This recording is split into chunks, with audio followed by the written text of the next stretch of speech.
after the Civil War, a Yankee travel writer named Miss Sylvia Sunshine wrote these words about our fair city. 40 miles from Manatee is to be seen the remains of Tampa. Your morning slumbers will not be interrupted here by the hammers of rude workmen. The place looks discouraged with the sheer weariness of trying to be a town. Come now, Miss Sunshine, surely you're exaggerating. Well, how can you think that, Mrs. Hartman? Beastly drunkenness is everywhere. Madams are soliciting their trade at the very gates of Fort Brooke. My good heavens, Mrs. Hartman. Robberies are so frequent that families daren't go to church without leaving someone behind to watch the house. As for schools, well, there are some classes being held in the courthouse by a backwoods specimen.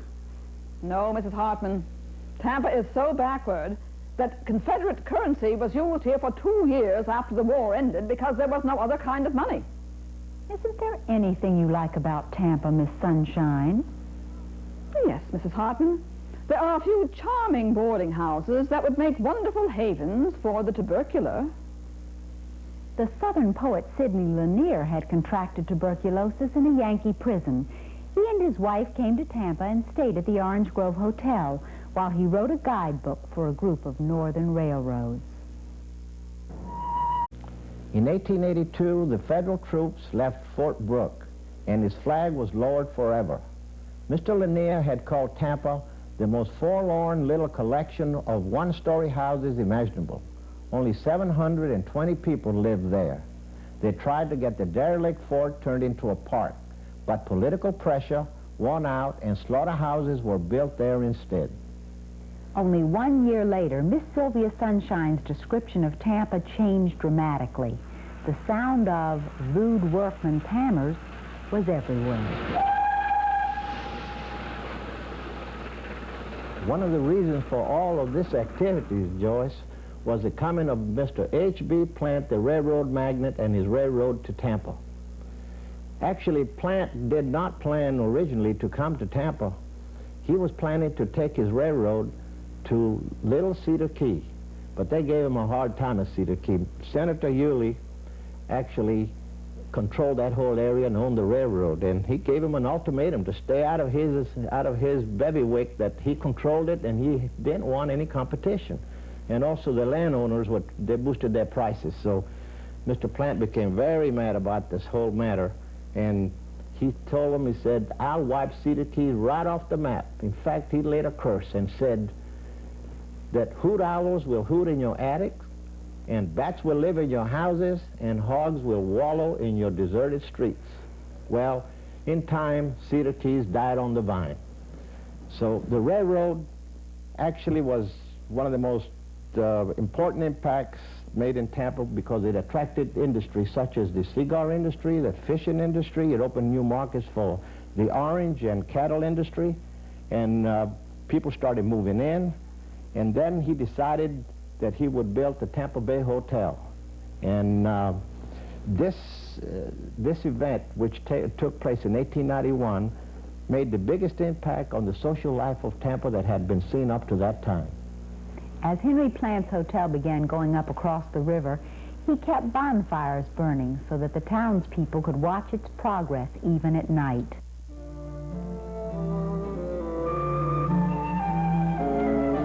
Astonished spectators compared it to the great palace of Alhambra, the home of Moorish kings in Granada, Spain, and later it was described as one of the modern wonders of the world.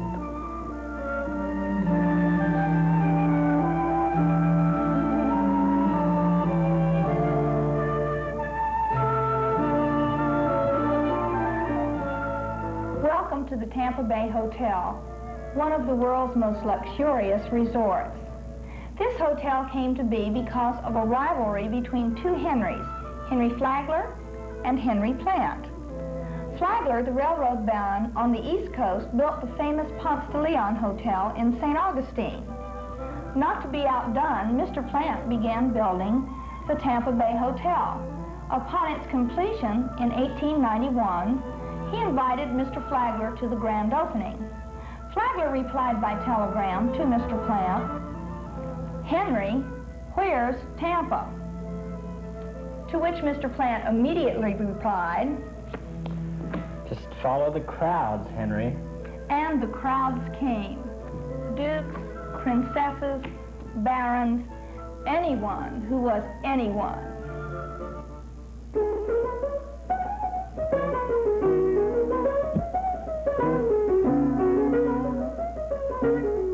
Oh, the pain! How can I go on? And yet I must. The great Pavlova always performs. Besides, the Count will be there. Woman, why have you stopped? Continue!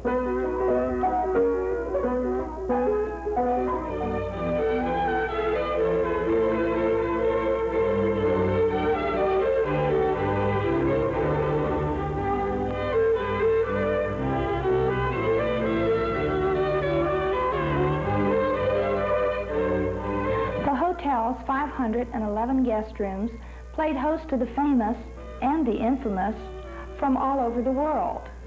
Its latest luxury appointments included a bath for every room, electricity throughout the building, and a telephone in each guest room. There was one famous guest, however, Sarah Bernhardt, for whom the accommodations were not suitable. Someone close the door or I shall catch pneumonia. I must save my voice. The hour brooked no delay in our ascent. The hour brooked no delay in our ascent. The hour brooked no delay in our... This is impossible. I cannot stay in this hotel. It's too drafty. I shall have to spend the night in my private railway car.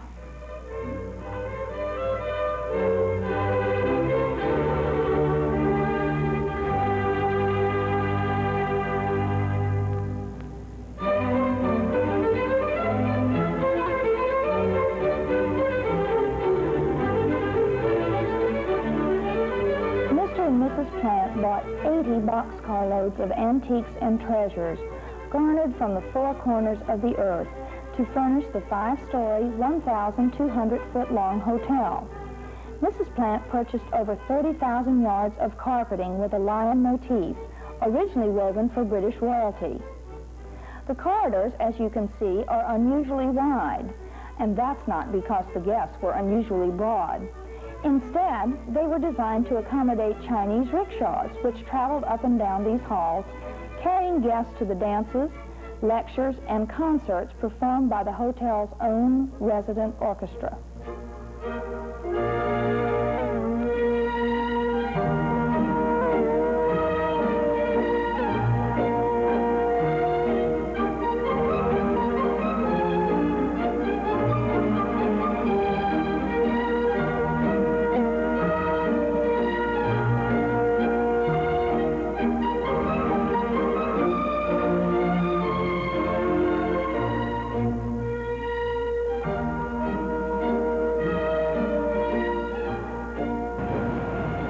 Mr. Plant provided many marvelous outdoor activities for the guests.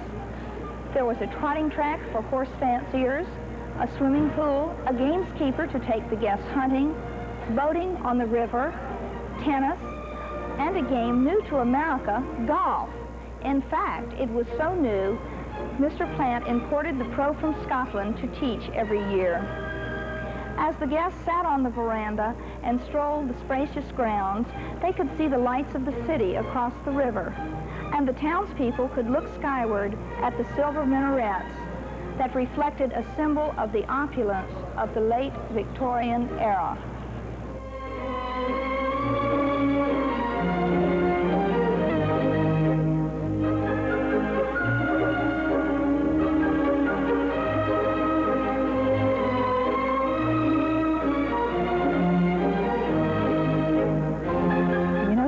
There are not too many people still around who can remember Tampa at the turn of the century. But Mrs. Louise Farmer was born here in 1892, and she was kind enough to share some of her memories on a recording with us. And an old friend of yours, E.D. Lambright, a very prominent Tampan of the time, described his impressions of those days in a 1934 edition of the Tampa Tribune. Here are the words of Mr. Lambright and the voice of Mrs. Farmer. When I landed here 35 years ago, somebody who objected to its presence had just blown up the dam, and there were no street lights for 2 or 3 months, because the plant there was the only source of juice. The old streetcars, drawn by a wheezy steam engine, had just been supplanted by trolleys, which ran from Franklin Street to Ybor City through an intervening district known as the Scrub. Oh, we had the most wonderful neighborhood. The children in the neighborhood were just like one big family. We played hide and seek and tag, and we ran up and down. They had alleys then. 3 and 4 of us would get on the horse and ride up and down the alley. We just had a regular childhood. It was the happiest childhood we could possibly have. The tallest building in town was the old stone-fronted First National Bank, 4 stories. You had to walk on a wooden plank sidewalk with most of the planks missing. Only 5 streets were paved. The only paved road in the county was the original Plant City Road. Going to Sulphur Springs was taking a drive in the country. The first automobile in the county was owned by Edward Manorara, who never rode in it.